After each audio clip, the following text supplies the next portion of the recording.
Added a little bit, 99 on. Alrighty. This is your World Series preview at your one-stop scoop shop that is Baseball Scoops. I'm your host, Tommy, and I have probably one of the best dudes I got to do baseball with. I'm going to be honest with you. We were together at FFSM, but, as they say, sometimes the good things, got to come to an end. I got Kane McCutchen with me, credentialed writer for the Texas Rangers. What's up, dude? What's up, man? Thank you for having me on. Always, man. Always. We've done stuff before in the past, and I know I'm going to have you back on just in general for whatever team you want to come in and talk about when we do the report card thing going on here. But it's the World Series. I guess I'll just start with, first of all, state of the franchise. How'd you feel about your Texas Rangers? Was it disappointing? Is it something you maybe expected? I can kind of say I was a little disappointed. I picked the Rangers to win the division. I'm just going to be fully transparent. Well, before I remember doing the show with you before the season started, and then to now, yes, this was a very disappointing, frustrating underperformance of a season. I think that at the end of the day, no matter who you ask, that was not an acceptable performance that we saw offensively this year. I will say, no, I did not expect any of this. If you were to tell me that the franchise was going to have their greatest pitching season in the history of the team, I would have told you, sweet, we're going to be the number one seed and we're going to be playing in October. And I thought we would be previewing us right now, and I would still be working. But nonetheless, yeah, this was very disappointing, very underwhelming. Changes will be happening, and that just they have to fix that, and they're going to. I think I said it to who's that guy that he's like really well known on Twitter, like really rallies the Texas Rangers fan base. Is it Jeff Bates? Yeah. I forget like what he posted. I was like, you know what? This is what you get for pissing away a healthy Jacob deGrom season. I was like, this is the karma you get for all that. But nonetheless, I guess like one question before we get into the World Series stuff. Do you think deGrom wins comeback player of the year? I picked him before the year started. That was my prediction. I was like, for AL comeback player of the year, I picked deGrom, and for NL, I picked Sandy Alcantara. But I don't think that's going to happen. But deGrom, I do think actually could very well win it. I think it's between him and Trevor Story. Yeah, no, I agree. I think he definitely could win it. Getting that 30 start number was just so important to him. And I remember at FanFest, he told me, and I remember talking to him multiple times throughout the year, was telling me, like, I want to make 30 starts. And, he set it as like a goal. Like, and, kind of look at him like, all right, like, I'm not here to doubt you. And even Bruce Bochy said, no, I didn't think he was going to get there. And so it's, I mean, you look at the case, I mean, he had a great season, an all-star season. But obviously, as in the nature of the comeback player of the year, most importantly, stayed healthy. And I don't, not one IL stint. I can't sit here and tell you I expected that. Yeah. I mean, I didn't really know if he'd make 30 starts, but I'm like, if he at least like stays relatively healthy, like even one IL stint, like he probably can win it. Right. But yeah, we'll see how that goes with awards. But World Series, Dodgers, Blue Jays. I picked Dodgers Mariners when the bracket came out, so I was 50% correct. But the Blue Jays, I've always been a believer in the Blue Jays. I'm just going to be honest. It didn't start at first, but once like May and June rolled around, I saw how that team was playing. I was like, yeah, I can kind of get behind this team. I was like, this team just has really good depth, and you're not relying on one guy, and they just play really good, sound baseball. Let's start with the Blue Jays. What's impressed you about the Blue Jays, just in general throughout the season and definitely in the postseason? Yeah, I think when it comes to the playoffs, just their way that it's seemingly been like you said, they're a deep team, but guys just coming up big in the right moments. I think the thing that sticks out for the Blue Jays for me is like, I feel like everyone kind of knew, like, in the baseball landscape that when they put it together, like, they have the potential to get here when they finally do, the year they finally do. And, here it was, the year they finally put it together. Their stars are stepping up. I think that's the most important, thing. And I feel like a lot of people during the regular season didn't realize how good of a year that George Springer had. And now all of a sudden we're in the playoffs and he's, popping off, and you're looking back and you're like, wait a minute, like, he's kind of been doing this all year. Like, he had a really, really good year. Obviously, your best player is stepping up when you need him most, and Vladdy, the pitching is holding up. It's an impressive team. And, I think we all knew that this team had a potential to get there. And now that they're finally there, you're like, yeah, like it clicked. That's the thing that I've been impressed with. Like, so obviously as a Red Sox fan, like, you keep pretty big tabs on, like, your division, much like you at the Rangers. Like, you were keeping tabs obviously on the Mariners, the Astros. Like, those are teams that you're chasing. Like, I don't think the Red Sox were ever gonna catch the Blue Jays. Like, I thought it was like, it's there, but I'm like, yeah, they're not gonna catch the Blue Jays. Like, the Blue Jays are playing too good. For me, it wasn't, and they're doing this without Bo Bichette, by the way. Right. Bo Bichette was like one of their best bats all year. Like, yeah, he wasn't like killing it with the slugging, and like his OPS wasn't, in the 900s, but he was batting .311. Like, that's a good contact guy. That's a good guy that puts the ball in play. That's one thing that makes the Blue Jays special team. Kind of like the Brewers, even though the Brewers literally historically had the worst hitting series of anybody in playoff history. And that just is what it is. But you look at the Brewers all year, they always had that guy. They always had that one player. I've echoed this a million times just on Twitter, on this, just in general. Like, that's what made the Brewers special, is they always had somebody. And the same thing with the Blue Jays. And it's not – we can talk about Vladdy. We're going to get there. But it's not even him. It's like Ernie Clement. Like, that's a guy that probably nobody – like, and I mean nobody was factoring into this thing. I mean, that's a guy hitting .429 with a 1063 OPS. He has the second highest WRC plus on the Blue Jays. But then it's like the Addison Bargers, the Nathan Lucas, like Dalton Varsho's hitting. Like, that's a guy who notoriously has just been really good in fielding, not so much of the plate. And he's even giving you that. Andres Jimenez hit 2 home runs in the ALCS, and he had 7 all year, and his OPS was below 600. And like, it was bad, but it's like, that's the type of production you're getting. It's insane. And then you have George Springer, who, I mean, just the hero, man. Like, he had a bounce back year, 309, had an OPS above 900. Like, you love to see it out of the guy, one of the best postseason hitters. With that being said, what do you think the Blue Jays have to do to – what has to go their way? Like, I did an article on it, and I'll bring it up. But what do you think, like, has to go right for this series? Like, yeah, it's not going to be flawless, but it's going to be as flawless as it has to be, Right. I think it's a tall task, and like, it's a tough ask, but I really think it's going to come down to those, more underrated players that you mentioned, that I thought Addison Barger was one of, if not the most underrated players in the league this season. You mentioned Clement.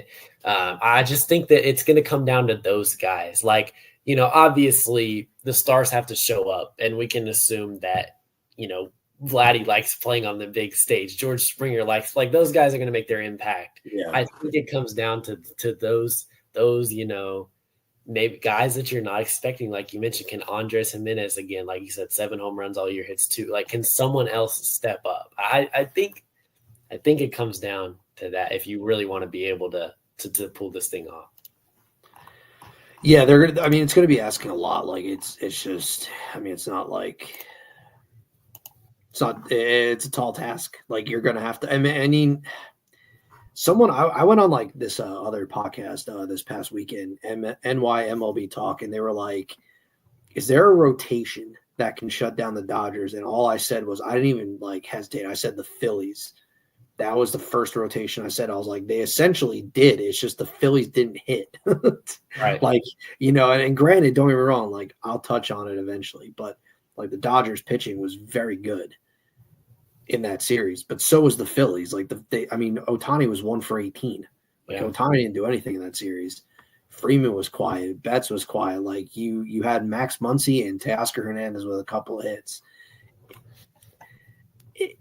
They're going to need their depth. And I'm actually really curious because in the playoffs, I mean, obviously the plate appearances are a lot more, but they have the lowest strikeout rate in the postseason right now at 14.8%. So it's going to be really interesting because when you look at the pitching side of things, the K percentage for the Dodgers is 28.3%, which is the second highest in baseball. So it's going to be interesting to see a team that doesn't strike out, puts the ball in play really well, runs the bases really well against a pitching staff that has a ridiculously high swing and miss rate. Yeah, I mean that's in the sense too, like that is going to be a fun chess match. It also, like we know, like it comes down to the margins. Like I was just talking to Skip Schumacher, the new Ranger manager, and that's one thing that he was telling me was like winning comes down to those margins. And we got to see like, what like kind of the team that you mentioned reminds me of the Diamondbacks team that we played in the World Series. Like they're just scrappy. Like they steal bases, they run. It's fun to watch. That, in a sense, like that kind of reminds me of that type of team. So it's going to be a fun, like almost chess match to watch. It is. I'm actually like that's probably my favorite thing to actually watch for in this entire series is the Dodgers pitching and the bats for the Blue Jays, because I mean that's obviously I think a big X factor is just going to be straight up Toronto's pitching staff has to go toe to toe with that Dodgers staff, because that Dodgers staff is, I mean, you look at the Blue Jays, it's not bad. Like, Yesevich has a 4.20 ERA, but overall I don't think he's been bad. He had one really bad outing. The K per 9 is the highest on the team. It's just between him and Gausman, they have to limit their walks. Just a 4.20 for Yesevich per 9 and a 4.50 for Gausman per 9. But Gausman's got a 2 ERA, but a 4.75 FIP. So he's getting a little lucky there, man. I gotta imagine we see Shane Bieber. Like that's probably your top 3. And then, I mean, do you think Varland gets a start in Game 4? Or do you think it'll go to Scherzer? I don't know. I think like it's definitely going to be Gausman, Yesevich, Bieber. Yeah. And then, I mean, at least for Louis Varland, his command is really good. 0.82 walks per 9.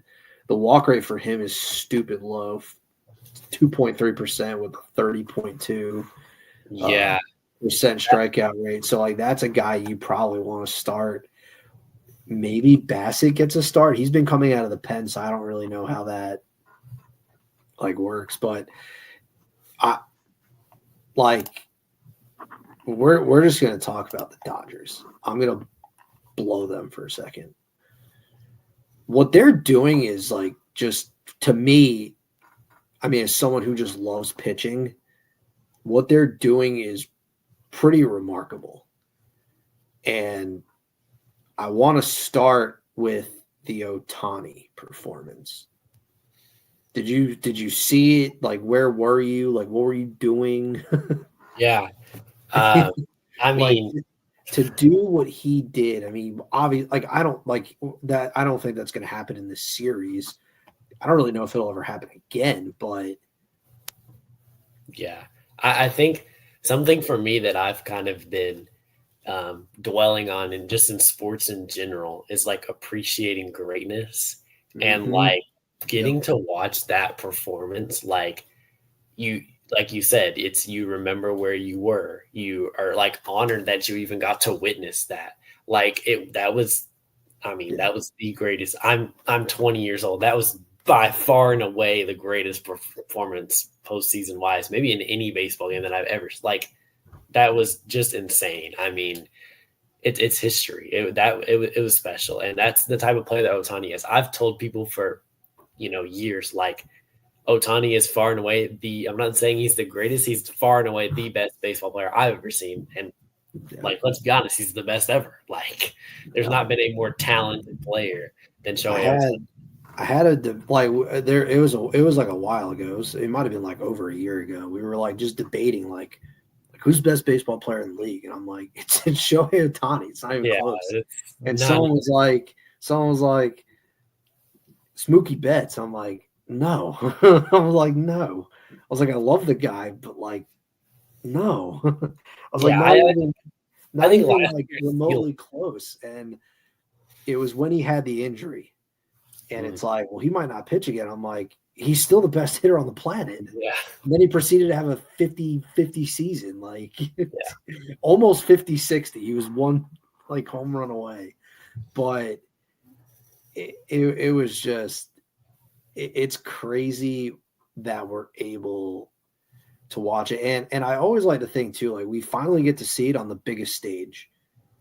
He never made the playoffs with the Angels. They never made the playoffs. And you had the two best players at their respective positions. And Ohtani's just been nothing but elite since being he's won how many MVPs in the last, 4 years? I mean, it's just nuts. And I said it on the last podcast I went on as a guest, like Ohtani ramped up at the MLB level.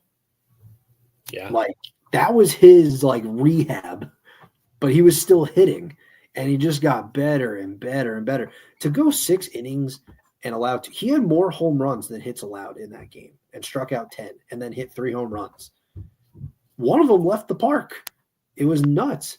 But you look at this Dodgers staff and the order of, okay, so here's going to be the pitching matchups, at least for the first 3. And we're going to assume the game 4 starter for the Blue Jays. It'll probably be Kevin Gausman versus Blake Snell. Blake Snell's getting the ball in game 1. It'll be Yamamoto versus Yesevich in game 2. It'll be Tyler Glasnow and probably Shane Bieber in game 3. And game 4 is going to be Ohtani. Me and you were probably assuming it's either Scherzer or Louis Varland or somebody. Can't imagine a bullpen game, but you never know given how a game goes. Like if the Dodgers get after a starter or whatever. But I think the command has to be better for Yesevich and Gausman. Like you can't give that Dodgers offense chances. But you have to go toe-to-toe with this staff. Tyler Glasnow, an 0.68 ERA.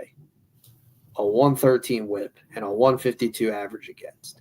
Yamamoto, a 183 ERA, an 086 whip, and a 176 average against. Shohei Ohtani, a 225 ERA, an 075 whip, and a 125 average against. Blake Snell, an 086 ERA, an 052 whip, and an 090 average against. Oh, and every single pitcher has a K rate pretty much above 20. 3 of the 4 have a K rate above 30%. The only one that has a walk rate that's alarmingly high is Tyler Glasnow. That's it. That's what they're facing. And the Dodgers are just at the height of their powers, man. This is everything they envisioned when they put the staff together. Do you think the Blue Jays can go toe-to-toe with this staff? Like, it's hard to be, like, demanding perfection, but, I mean, that's almost what they have to do. I mean, even if you get some luck, if the Dodgers got runners in scoring position, get that ground ball, get that double play, figure out how to do that. But what do you think? Yeah, I mean, just comparing them like we are and on paper, like, it's not even close. And I always tell – like one conversation I feel like I've had multiple times recently was like, okay, the Dodgers and even in general in the regular season, they were good, right? It was nothing crazy. Even if you look at the 3 of their top 4, like from the rotation barely even pitched in the regular season. I feel like stars, in a sense, are what they are in the regular season. But then when it comes to playoff time, you're like, oh shoot, like these stars, that's a big deal. And you're seeing it in this pitching staff. Let's be real. Good, true baseball fans love dominant pitching, and this is fun to watch. Well, that's the funny thing too. Is I'm really glad you said that, because Blake Snell was hurt pretty much all year. Like, he was out from April until like the end of July. Like, he didn't pitch at all, and his first 2 outings were met, and then he just turned it on. Like, he was Snellzilla, and I love Blake Snell. He's one of my favorite pitchers. Like, I wish he wanted to go to the East Coast, because I would have happily taken him on my team. But even then, like, Glasnow, like, he was hurt. Like, people really do forget Clayton Kershaw for about a month and a half, like, kept that rotation together. I mean, he hasn't really pitched a lot. He's really doing like relief appearances, but people do forget, like, he held that thing together. I mean, it was him and Yamamoto. Like, that was it. Like, everybody else was hurt, and their bullpen was a disaster. Yeah, and we didn't even mention Roki Sasaki, who, is not going to be pitching. He was out too. Yeah, he was hurt with the shoulder, and then he was rehabbing in AAA to fix his mechanics. Couldn't locate. His command was horrible. Now he's just their closer, and it's insane. But it's you know what? I do think if they had like Tanner Scott and they had him in that closer role, they're probably not playing. Right. Like, I think the Phillies get that extra hit that they needed. Yeah. I mean, Sasaki is dominant. I remember when they came here and he started one of those games against us. Like, I watched that game. I remember that. I watched that game. Yeah. This guy is good. Like, for me, like, it's one thing, you understand the greatness of players, but when you see it in person, when you see a large sample size, you can see the difference, and you're like, wow, like, this guy is really, really, really good. So it's not a surprise that he's doing this, because he carved us up, and he is carving up, the end of the game now. It's impressive. He can locate. The velo's really good, and it's just a weapon. And I'm not saying they had like a cakewalk of a playoffs, but it's like they played the Reds, and the Reds, like, you just knew. It's like they're like, this isn't even this. That was a tune-up. That was just like a preseason series, and then they go to the Phillies and they can't hit. And then they play the Brewers, and the Brewers, I will give their pitching credit. Their starters didn't go very deep at all. Like, Yamamoto pitched more innings than their entire starting staff did combined. I thought Freddie Peralta pitched well enough to give them a chance. I thought Mizorowski did everything he could, but they just ran out of horses, and that's going to be the biggest X factor for the Blue Jays. They have to go toe-to-toe with that, in my opinion. I think, too, like, one thing I kind of want to see is, like, as a baseball fan, I've enjoyed the Vladimir Guerrero Jr. breakout. I mean, that's a guy who, for 3 postseasons that they've had, it was 2020, 2022, 2023, and they never won a game. He only had 3 combined hits, and then he just killed the Yankees. He hit 3 home runs, drove in 9.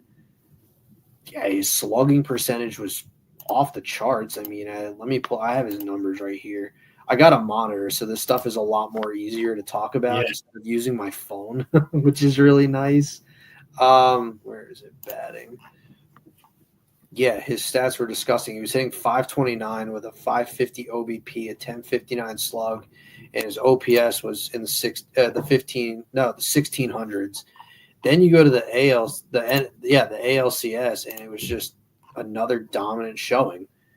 385 with a 44 OBP, won the ALCS MVP, 846 slug, 1330 OPS. Like, you could tell he wants to win for that city, and that's like something that he said entering Game 7 was like, I want it for this city, and then they obviously did it. And I mean, they don't even have just a city behind them; they have the whole country.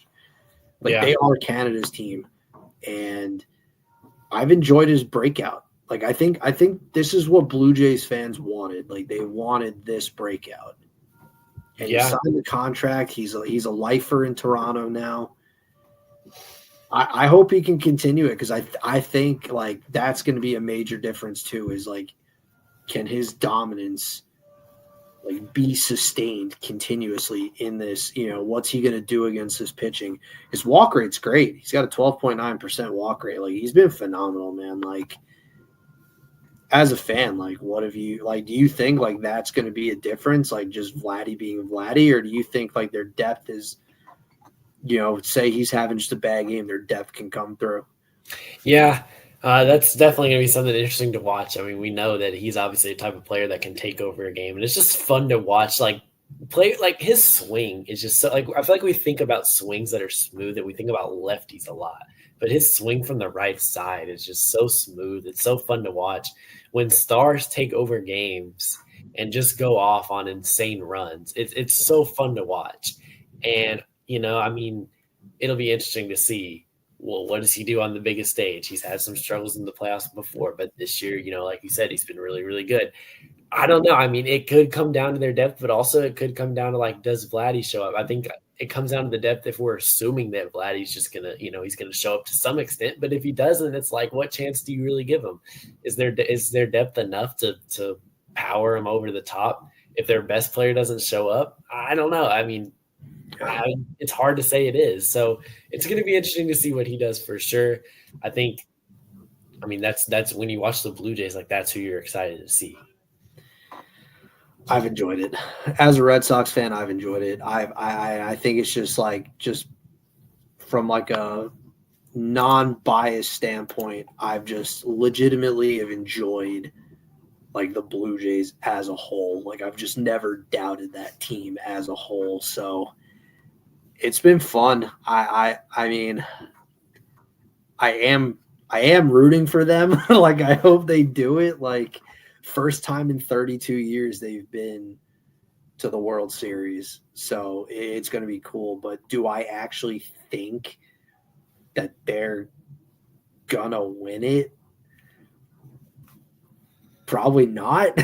I'm just being honest. Like, it's just so hard, man. And a lot of it for me, because I think when you look at the batting, I mean, I think their depth is just as good as the Dodgers. It's just the Dodgers have Shohei Ohtani, Mookie Betts. I mean, Freddie Freeman for the postseason, he's only hitting like 231. Like, I mean, they still have a bunch of guys like Tommy Edman. Kike Hernandez turns into a postseason legend for some reason. Like, he's barely a league average bat in the regular season, but once October hits, he just goes nuclear. Makes no sense to me. The thing with them is they strike out a lot. So I think if you can get Yesevich to, like, dial up some Ks and you can – like, that game I think is going to be key. The Blake Snell one, like, I just don't think they have a chance, dude. Yeah. But it's going to be interesting because it's a Blue Jays team that doesn't strike out against a Dodgers staff that just whips up the swing and miss. It's going to be really interesting. But I honestly think from a batting standpoint, I do think this is a pretty even series from a batting standpoint.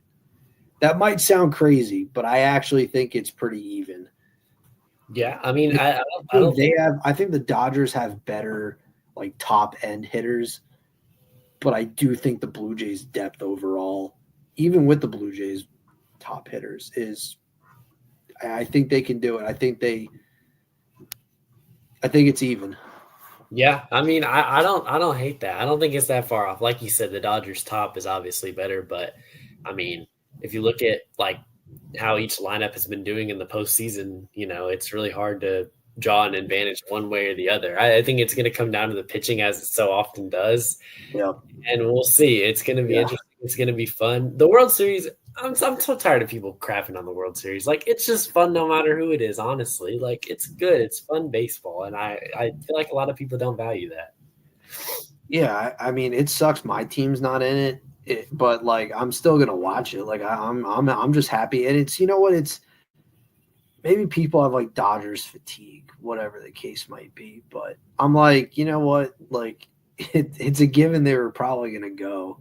Yeah, And then, I mean, the AL is so wide open, and it's like good for the Blue Jays. It's a different team. It's a team that, nobody probably expected to be there. I know I didn't. I had them picked to finish fourth in the American League East this year, and they surprised everybody. So what's another series? Predictions, and then we'll get onto like the fun, juicy conversations. Okay. What do you got for a prediction? I got Dodgers. I'm going to say Dodgers and oh God, I want to say 5, but that offense, I trust it a little too. I think I'm going to say Dodgers and 6. Would be very amazed if it goes 7. I would too. I know it's like the cliche pick, but I got to agree with you. I think the Blue Jays are a good enough team that they're going to win 1 or 2, but I just think at the end of the day, this is the Dodgers series to win. I'm going Dodgers in 6 too. I know it's corny. I know it's the cliche pick, but I don't know. There's plenty of people that told me like Dodgers in 5. I was like, so did the Blue Jays win more games than the Yankees did last year? Like, yeah, I don't know about that. I mean, I don't doubt the Blue Jays a ton. It's just that Dodgers pitching staff, like, unless this week off has just been detrimental, I mean, that staff is just what they're doing. It's just like, how can you even touch that? It's like they're gonna get like, they're gonna do it. And then even if you get to like the end, it's like, all right, they'll start somebody, but then you're back at the top of the rotation. Yeah. It's like, great, got to face Snell again. Like, shit. And then that team too, if you go all hands on deck, like they just have the horses. Right. Now, if they get a hold of Tanner Scott, yeah, they'll win that baseball game. Yeah. Unless he just miraculously comes back and pitches like he did last year, and then it's like, what the heck? Like, there's just nothing you can do at this point. Yeah. Do you think Bo Bichette plays? He said he'd be ready. What kind of a factor do you think? Like, I can't see him playing the field. Yeah, I mean, like I think if he does do anything, he's gonna hit, and I can't really see him doing a ton of the field, especially at shortstop. If that knee is as bad as it is, like if he doesn't play, then yeah, he's done. Like he's just hurt. It just is what it is. But that's a guy too, though. Like he can easily make a difference, especially at the plate. Yeah. Defensively, I think they're fine. I mean, I don't really know what I keep forgetting who plays fucking shortstop. I think didn't they have Jimenez there, right? If I'm wrong, if I'm not mistaken. Okay, Jimenez is at short. Who's at second? Calefa. Ernie Clements playing third. He's splitting with Bar. Okay, so Bar just played the outfield too. Oh yeah, Jimenez is solid at shortstop. Like he's a really, really good defender. I think the Blue Jays defense overall is solid. They've always been a good defensive team. Yeah, absolutely. But yeah, I'm curious like what like he does like this series, like if he plays. Because I think that can make a difference, but then it's like how much of an impact are you gonna have like if your knee is that bad? Right. I mean, hey, they've made it this far without him, so if they do get anything out of him, it's a boost. Right, absolutely. So we're going to get into the fun stuff now. All right, let's do it. Sometimes I like to dive into like news and notes. So the first thing I want to ask you, because this is a really big talking point, I even wrote an article on it. Do you think the Dodgers are ruining baseball?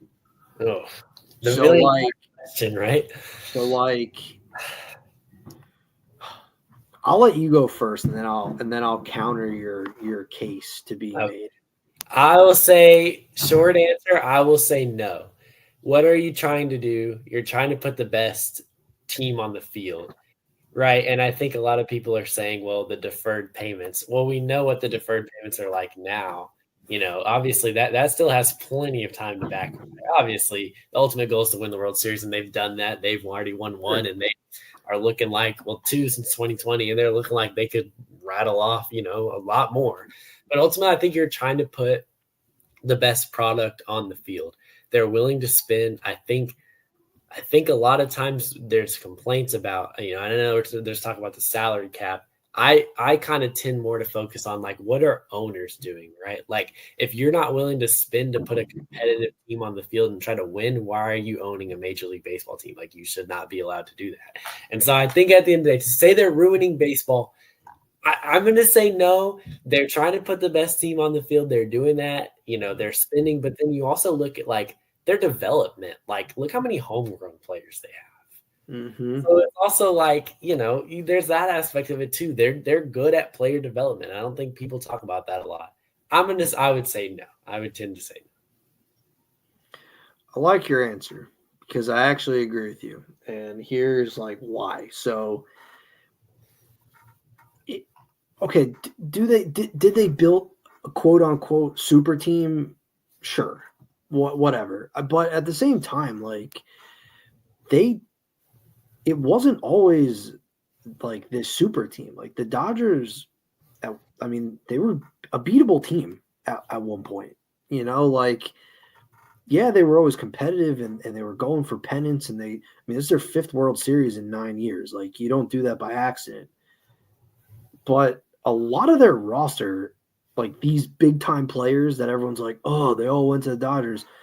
Okay, well, they took advantage of what other owners didn't want to do. Like the Red Sox literally traded Mookie Betts.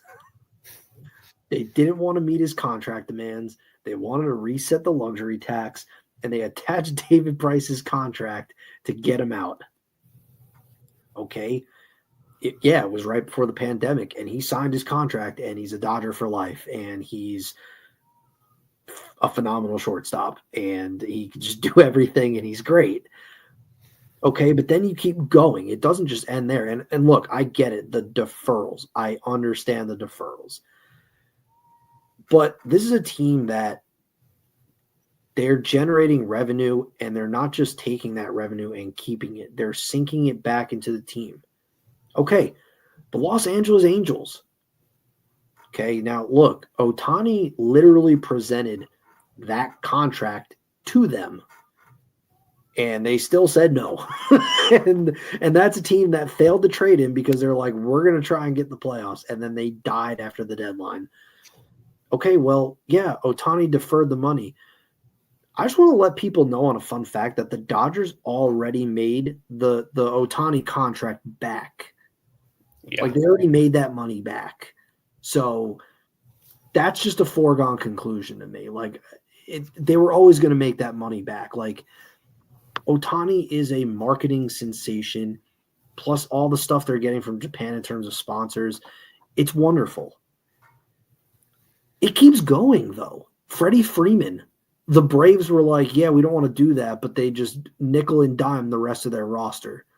Well, look how that's going to turn out, because I promise when Ronald Acuna Jr. is up, that contract's not going to be cheap. And Freddie Freeman's a Dodger. He should have been a Brave for life. Yeah. That guy to this day still gets a standing ovation every single time he's inside that ballpark. Every single time. It keeps going. The Rays traded Tyler Glasnow because they didn't meet his contract demands. Well, what happened? The Dodgers didn't just trade for him. They signed him to an extension. Blake Snell. Okay. He was a free agent the first time, and nobody called him until February. So he goes to the Giants. Had a horrible first half. Finally looked like Blake Snell the second half. And he basically was like, I'm not doing this again. The Dodgers called, and he's like, yeah, you know what? I want to go play for that team. I like what they're building over there. They have a winning culture. That's what happens when you build a winning culture. People want to play for you. And that just is what it is. But it's not like the Dodgers have just shelled out all this money. And people want to say Roki Sasaki. Well, Roki Sasaki was not Yoshinobu Yamamoto. No. He could have gone to any team for pennies on the dollar. And, yeah, he was always going to choose the Dodgers. Very few teams were going to be in on Yamamoto in the first place because of the contract. I don't think they're ruining baseball. I think owners need to figure out how to spend money. And that's what brings me to my next point. Not even 24 hours after the Brewers got eliminated, they're going to be taking fielding offers for Freddie Peralta. This is the 3rd year in a row a pitcher is going to be in the final year of his deal and is going to be likely traded. They did it with Corbin Burns in 2023. They didn't want to pay him. Granted, he had Tommy John, but he had a really good 2024. Devin Williams, they did the same thing. I think they picked up his option. I really can't remember, but he goes to the Yankees. Now, granted, that return actually was pretty well. They got Caleb Durbin and some other pieces that were really good. But okay, Freddie Peralta's back on. He's going to be on the trading block, and that's sort of the point. It's like, okay, so a Dodgers team that you said develops well, drafts well, and is aggressive in making trades. Now, I'm not saying they're going to go trade for Freddie Peralta. I'm not, but I'm saying it's like a team that's aggressive like the Dodgers will make that type of move. And it's because of an ownership group that doesn't want to pay their pitcher what they deserve. And Freddie Peralta had a career year. He's their bona fide ace. Like, what are you going to walk into next year? That rotation is paper thin, and that's not even including Brandon Woodruff potentially not coming back. I'm stunned. Like, when I read that, I was like, wow, they wasted no time. No time. Like, you had to, like, this was a plan all along. It's just crazy to me. Absolutely crazy. I'm very curious who actually trades for him, because his option's only for like $8 million. Yeah, I'm pretty sure it's like $8 million. I'm going to look it up while you're talking. I think too, this is a broader subject. I say this every trade deadline and also, in the off season. I think a lot of times we over glorify prospects, and to justify it, we point to like one instance or like a couple instances of like where a prospect trade just failed. Like, okay, you're like the Brewers are going to trade Freddie Peralta for what? A couple players that they hope turn into someone on the same talent level as Freddie Peralta. Like, it just doesn't make sense to me. It never has. And it honestly probably never will. Sure, you're going to probably swing and miss sometimes, but like prospects you're hoping to turn into these players. I understand you're getting multiple. I get it. But I just think the over glorification of prospects is just something that if I was in charge of a team, I would not do. I mean, so and I'll use this from like a Red Sox perspective, because like, and speaking of Freddie Peralta, like since 2021, because he only pitched 29 innings in 2020, shortened season and all, but since 2021, I mean, he's never had an ERA above 4. His highest ERA in that span was 3.86 in 2023. Like, he had a 2.70 ERA this year. Like, he was really good. Like, why would you not want to pay that guy? But it's like, you don't want to be a Dave Dombrowski and just trade away the entire farm system. That's different. That's a different scenario. But you also don't want to be like I'm going to use this one too, like Chaim Bloom, where he like wanted to hoard the prospects and you didn't want to make a trade because you didn't want to give up. Figure out what prospects like you do want to keep because you do want to build them into your roster. And if you have an excess flow of like prospects in the same like position, deal them for help, especially if you're going to contend. And I know the Brewers have a method and they have a path where that's what they can do. But at some point, you got to pay your players, man. Like, you can't keep doing this. And this is why the whole salary cap CBA thing is like a thing.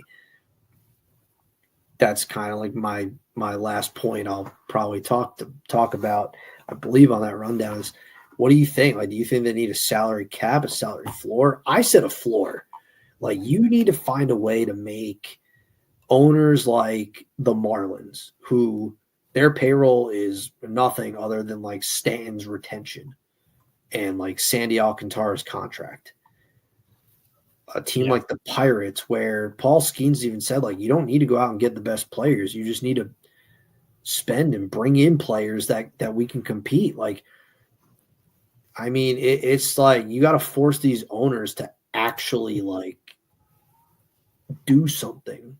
Like, I mean, the Cleveland Guardians actively shed payroll. Like, they actively did that by trading Jimenez and other guys, like, just to shed payroll. Still made the playoffs, but it's like, well, if they did, it's like that's a team that's just actively not trying. And I don't think you have to necessarily spend money to win. But like, again, like Paul Skeens is saying, like, you don't have to bring in like the worst. You know, you don't have to bring in like the best players. You don't have to bring in the biggest fish at the free agency market, but bring in guys that can play. Yeah. No, I agree. Where do you think the Pittsburgh Pirates finished in terms of earned runs?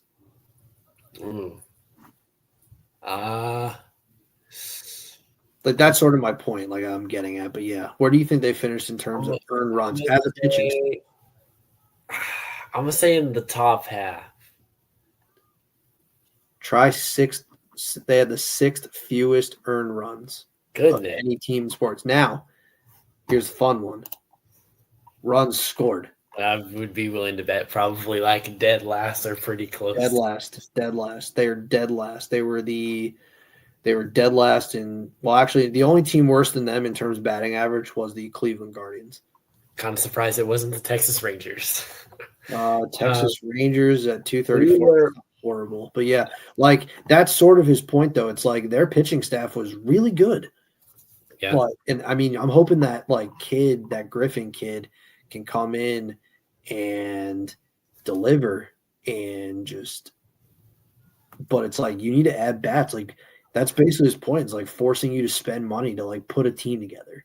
Yeah, I agree. I would tend to agree with you. I think the problem is on ownership, not willing to spend. I said it earlier. If you don't want to, spend at least something, why are you owning a Major League Baseball team if you're not trying to win? I think I would like to see a floor just to encourage owners to spend, like you mentioned, those few examples that you gave. I mean, you gotta, and like you said, like how many serviceable players are there? Like you don't have, like you said, like you don't have to swing for the top of the market. Like not everyone does that. I mean, look at the Rangers. They did it. They won 1 year and they haven't made the playoffs since. So it's like, maybe that's not always the great move, but spending money, you gotta, no one's saying shell out just like money to shell out. I mean, look at the Mets. Their payroll is like the second highest in baseball, I think, and they didn't make the playoffs because their pitching was dead. It's like just spend money to bring guys in that can fill your needs and make you a more competitive team. Like I'm not saying the Pirates are going to make the playoffs because the NL is just a gauntlet, but like, man, you had a bat or two. Like you shouldn't be sweating Paul Skeens' starts. Like not with what he's doing on the mound. Like it's just, dude, it's nuts. Like drives me nuts. But I want to say that was it for the rundown. Yeah. Oh, do you watch college baseball any? I do. Yes. Oh, how do you? Massive LSU Tiger fan. Okay, so I mean, I follow like Coastal Carolina because I'm local, because they're like just local to like the North and South Carolina. But I also like keep up really heavily with Tennessee and do like Arizona State. So what do you think of Tony Vitello being the manager of the San Francisco Giants? Yeah, crazy. I mean, it's interesting. I mean, I think a lot of times, like what's so interesting is like what stood out to me about him was like he was always such a good recruiter. And like the best college coaches, like they're good recruiters. Well, now you're not doing that anymore. And it's like, I always wondered like when this was going to happen. Because like in terms of like name values, right? Like bench coaches, unless they're former players or like coaches, don't really have name value. But like it's like when you think about, okay, it's big league managers in terms of name value, and then it's college managers. So like you kind of thought like eventually like something like this was going to happen.